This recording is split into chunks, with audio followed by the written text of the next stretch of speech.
a Playlyst original.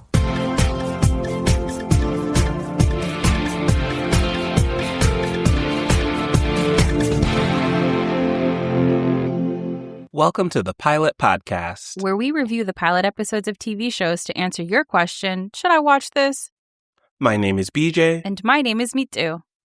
And this week, we're watching Man on Fire on Netflix, The Punisher: One Last Kill on Disney+, and Off Campus on Prime Video.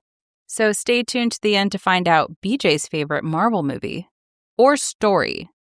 Ooh, that makes it even harder. Okay. I'll think about it. Until then, why don't you let us know what my husband is up to? You're talking about the star of Man on Fire on Netflix? Haunted by his past and hunted by his enemies, a Special Forces veteran, John, played by Mitu's other husband, Yahya Abdul-Mateen II, fights to keep a teenage girl alive on the deadly streets of Rio de Janeiro. So, Mitu, what do you think of your husband's performance? Not just because we're married, I really root for John Creasy. I think that sometimes in a role like this where someone has undergone this challenging thing, we see that he's at a low point. He hits a rock bottom and his friend tries to bring him back into the fold. And so we see him struggling, trying to find his footing. And sometimes with that, you kind of get almost tired of watching that person try to get themselves together. And in this instance, I did not get tired of it. I rooted for him the whole time, and I think that had a lot to do with pacing, too. And the belief that his friend Paul, played by another husband of mine, Bobby Cannavale, that Paul had in him. Wow, this is the Me Too husband show. Yeah, it's wild. Like, schedule full, but so is my heart. I agree that John is someone you want to root for, and I think they do a good job of showing the trauma in his past to explain pretty quickly but succinctly where he's at and why. And seeing him maybe give life a second shot is interesting. And I will say, I think we disagreed a little bit on this. I always believed that he could snap back into that special forces mode when called upon. When I saw the way he slept and what he needed to sleep well, I said, I'm not sure. I'm not sure about this. That was a disturbing habit, but habits can change. Sure. And we see that in the pacing of this episode. There are so many explosions. Like you said, we quickly learn in the first few minutes what has led to him 4 years later being this disillusioned veteran. We learn some of the action that he's facing as he goes to Brazil for this project with Paul. We start and end this episode with a bang, and we see him, despite the way that he sleeps, really rise to the occasion in a number of ways that makes it fun. Like, it is a thrilling thriller. Yes, he is an action star. There is some violence, but we get some really cool fight scenes. You see why he was called upon by Paul. Light spoiler, he has some skills. Yes. And I like that every conversation felt suspicious. Like, every single person that he encountered felt suspicious. And I like that, my boo is playing this role with such depth that he's not just action guy smash stuff. Like, I'm intrigued to see how he uncovers the pieces of this. Yes, he feels complex because we have an interesting story where the Brazilian president needs protection, needs some assistance. And like you said, everyone that John meets is a little suspicious. So you wonder, who can he trust? Who is being honest? And, the premise of the show, he's got to protect a teenage girl. We do meet that character, and we don't know exactly why she's going to need his help. Yes. I also like that she's a little older. So in Man on Fire, the movie adaptation of the book, it's Denzel Washington teaming up with Dakota Fanning and baby Dakota Fanning. So in this instance, I like that Poe, played by Billy Bouillet, we see her on a motorcycle in this first episode. So we already see that she's capable of more than a little girl. So she's going to be a fun partner for him is what I'm getting at here. Yes, she will probably still need protection, but she can, run and dodge some things if necessary. She's not helpless. Yes, she can drive. That's already big. So, do you want to watch her drive into more episodes of Man on Fire on Netflix? I hope she doesn't drive into any trouble. She just needs to sit safely and quietly. But I will watch Man on Fire seriously. I really enjoyed the thrilling aspect of the show. It was exciting. There's some big twists even in this pilot episode, and I'm invested. How do you feel about your two husbands' performance? I'm really proud of them. Group text, everybody nailed it. I would watch again seriously, and I'm just going to go ahead and confess it quickly. I did watch again seriously, and the show ends really Whoa, well. So I it really look ends. forward to if anyone listening in is Thriller Hive, you're really going to like how this story unfolds and develops and wraps. Wow, And we're very listeners, likely to get a season 2. So gang, shout out to Man on Fire Hive. We're being fed. you already know if a season 2 makes sense story-wise. Well, I had to look it up. I'm learning this in real time, listeners. Yeah, I did that on purpose so you wouldn't be mad at me in advance. Okay, while I process this revelation, can you tell us what's happening in the latest Marvel show? Yes, in The Punisher: One Last Kill on Disney Plus, this TV special is co-written by my boyfriend, John Bernthal, who stars as Frank Castle, a vigilante known as the Punisher, who is forced to return to action by a new nemesis, a crime family matriarch named Ma Nucci, who's played by the incomparable Judith Light. Are all the shows this week your partners? The first two. I guess if this is your boyfriend, your partner, you already knew a lot about his role as the Punisher. So how did you feel seeing a special dedicated to a character you're invested in? So we don't bring work into our relationship. So I will need to Uno reverse this question on you. Oh. What is going on? Like, that is what I have in all caps in my first note. You need background on the Punisher. You cannot go into this thinking John Bernthal is cute. I think I understand what the name The Punisher likely means, but I'm lost otherwise. This is true. This special doesn't make any assumptions about your knowledge. It doesn't want to teach you. It doesn't want to hold your hand. It says, we've got a story to tell, and you're either in for the ride or not. And that means for some of us who have not watched The Punisher, who have not watched all of Daredevil, know more about this character, you could feel a little lost in the beginning. I figured out that this guy's like the Equalizer. And as a recent inductee into Equalizer Hive, I watched all of those movies in the last couple of years. I understood that he does violence to make things right. It also really felt like a passion project. It felt like this show is co-written by our lead.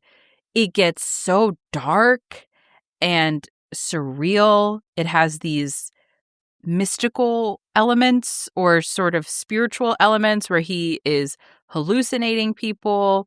It's very, very violent. And I almost found myself rooting for our villain. And not just because she's Judith Light. I don't know if I found myself rooting for the villain, but I did appreciate that this is a more psychological, emotional take on the Punisher, because we're really seeing him process what it means to have killed for revenge, and then life still goes on. Like, what do you do next? Who are you if you have accomplished this big mission that you set for yourself? And so I think, like you said, it's a passion project where they're exploring the character more as a person, Frank Castle, rather than Punisher, who, as you also said, violently kills a lot of people in this episode. Stab, stab, stab, stab. You're either spending time in his head or you're spending time watching him stab people, as BJ so eloquently put it. That's it. And so if you do not understand this character, you are just watching a guy, understanding him deeply, but not knowing who he is. And then occasionally he is using pens to do ungodly things to other people. And maybe isn't that beautiful that they're able to show this story arc for a character and you don't have to know anything about his background. You can see that growth. You can put together enough pieces to know he kills people really well. And you see Little Italy is in a horrible state and needs someone who will fight back. That actually happens in The Equalizer, where Denzel Washington retires to this small Italian village, and he does not want to keep equalizing anymore. But things have reached such a breaking point, and his favorite cafe gets harassed, and he goes, "That's enough." And That's very familiar. And so that's why I was like, I think I get this, because it's the same plot of The Equalizer one where he's in Italy. Okay, so maybe not the most original take. I mean, this is a very common trope. It's not just the Equalizer movie in Italy. Like, man. What's different? Little Italy, favorite cafe, like being pulled back into the job of killing. Disillusioned hero being brought in for one last job is a very common superhero and like action man theme. Mm-hmm. But yes, it was very, very close in story to The Equalizer set in Italy, where more of that movie is in Italian than you might guess. Sounds like you weren't expecting something like that when you went in. I wasn't expecting to read that last Equalizer movie. You love a good book. It's true. A great story unfolded in the beautiful language of Italian. So, Beej, what does this mean for the MCU? This means if you are ready to watch Spider-Man Brand New Day, which is the next Marvel movie as of this recording, you will have a little more insight into Punisher as a person before he appears in the movie. Will he be a big part of the movie? Like, is he the villain or co-hero? He is in the main billing. I don't know story-wise his role. Okay. Well, thank goodness we watched this special. Good timing. Yeah. Will you, I guess, watch it again? That's true. That's what's hard about rating this one. It is a TV special, so it's a one and done. So I think in this instance, we can just recommend people to watch it or not. Or will you watch The Punisher? Do you want to know more about the character after watching this special? Okay. Big questions. Big questions. So for me, I would say, as someone who is not Punisher Hive and not Violence Hive, like, this gets bloody. If the Netflix show is like this, and I know people loved the Marvel Netflix shows, I do not want to watch. However, if you like The Punisher and if you have a high tolerance for so much blood, like every scene, something is coming out of somebody, then you will enjoy this. And I would recommend it to you. So you're not going to support your boo's work, his filmography? I'll support him with words of affirmation. Well, I think I would watch more of the Punisher's appearances casually. Okay. I feel like I didn't know much about this character, and I am curious enough to see what got him to this point, like what led up to the beginning of this special. I'll definitely be sat for the Spider-Man movie, so I'll just have that much more information, because I've walked into some of these movies where I'm like, okay, sounds good. I know you're happy. I know my partner's happy. So that's all I watch for. But the Spider-Man ones, I truly enjoy. Well, I'm glad you'll have even more knowledge going in so you can enjoy it that much more. Yeah. All right. Why don't you take us from Little Italy to the campus? You're talking about Off Campus on Prime Video. This show follows the unlikely romance between a hockey-hating music major, Hannah, played by Ella Bright, and Briarview's womanizing star center, Garrett, played by Belmont Camelli. So, Me Too, what did you think of this college romance? Based on a hit book series, another hockey romance. This is heated rivalry for the young straights. And it's a fake romance, we learn. It's fake romance turned real is the Yeah. trope here. We got the classic, let's pretend to be together to make someone else jealous, but we might start to develop real feelings for each other. Classic is exactly how I would describe this first episode.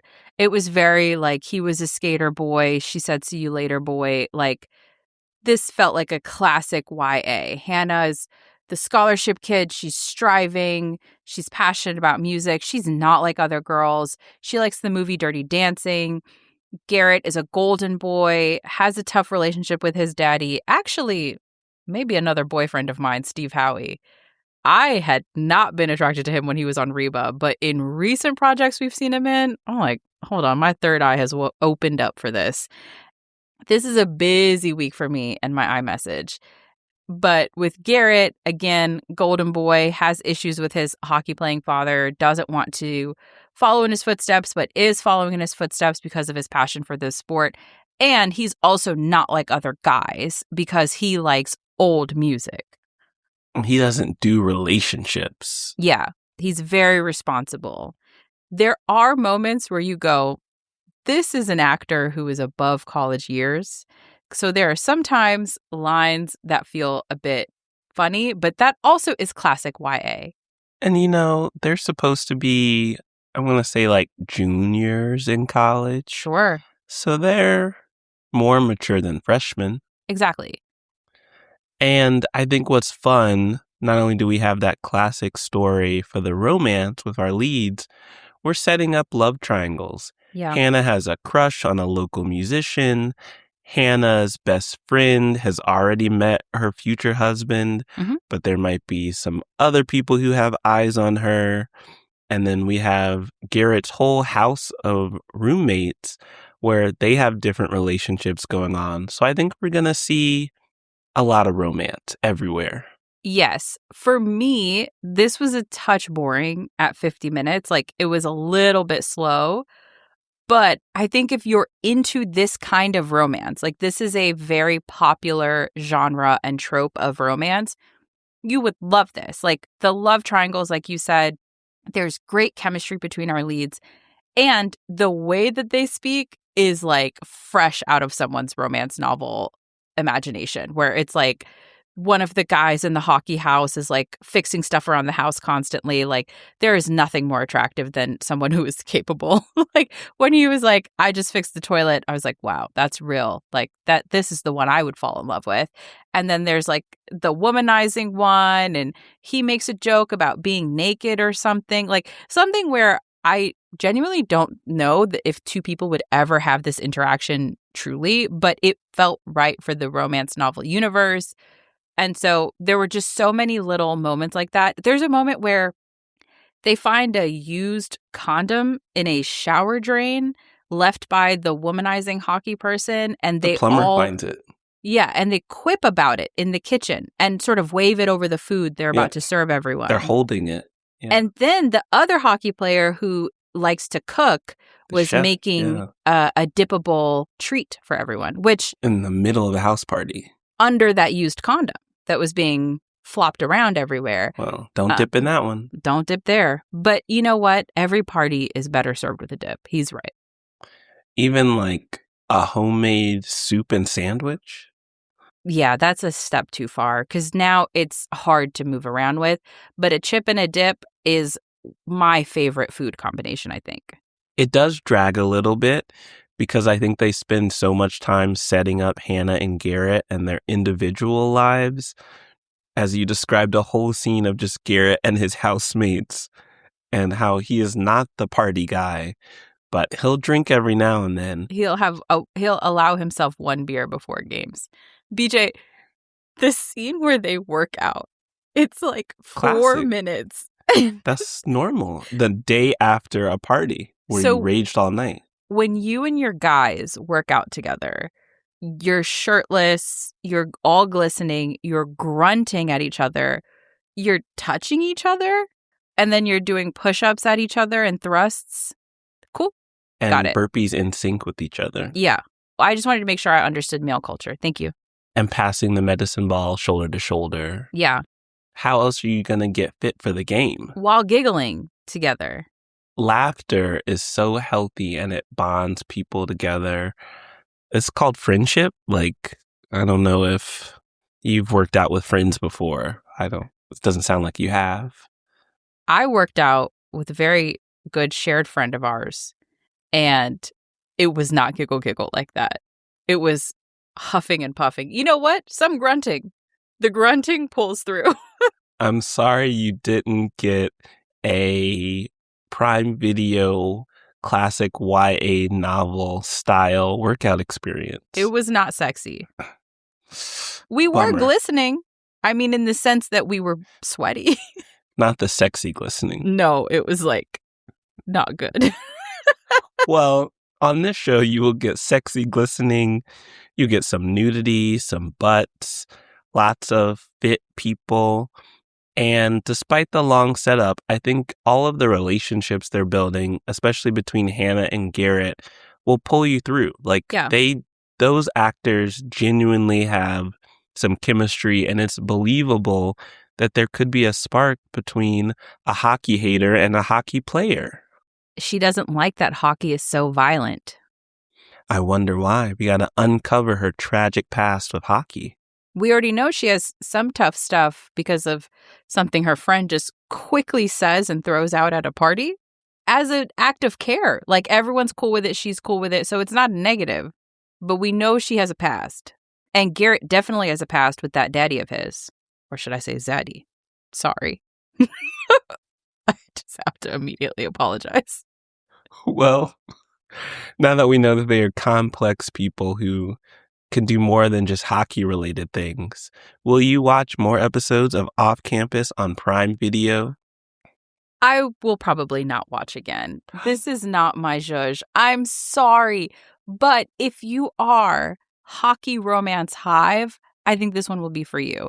I just think for heated rivalry, it felt exciting enough that even though I am not a romance person typically, I was excited to tune in. For this one, it's very fun. It's very sexy. But I think that it's like too deep into its own theme and trope. And if you're not into that, you may not want to watch more of it. But I can tell that if you're into this, you'll really love it. You heard it here first. If Me Too cared about romance, then this would be the show for her. You know I care about romance. We just talked about 4 of my husbands. No, 2 husbands, a boyfriend, and a possible. It seems like you have a different definition of romance. My plate is full. Very. What about you? I think this is a show where I know some friends that I'm going to tell them about it and recommend that they watch it again seriously. Because, and I mentioned this to you, it feels like some of the Netflix YA-esque romances we've seen before. So Prime Video is getting into it. Of course, they're jumping on the hockey romance theme, which is trending. Yeah. So I think this is a timely show. And I know some people who would appreciate it. What about you? Are you one of those people? Which people? Who would appreciate it? I'm a person. I appreciate things. All right. I'm trying to remember what the question was. Oh, what's your favorite Marvel story? And I'll limit to like maybe TV and movies. TV and movies. Favorite Marvel story? You know, I will answer it this way. The MCU movie that I feel like I can always rewatch without getting bored is Captain America Winter Soldier. Ooh, okay. It gives spy thriller vibes, and Yeah. I feel like it was a nice twist on the regular superhero movies, and I never get bored when I rewatch that one. That's the one where Bucky and Robert Downey Jr. face off? Bucky and Chris Evans. Okay, JK. Sounds good. I remember it. You've seen it.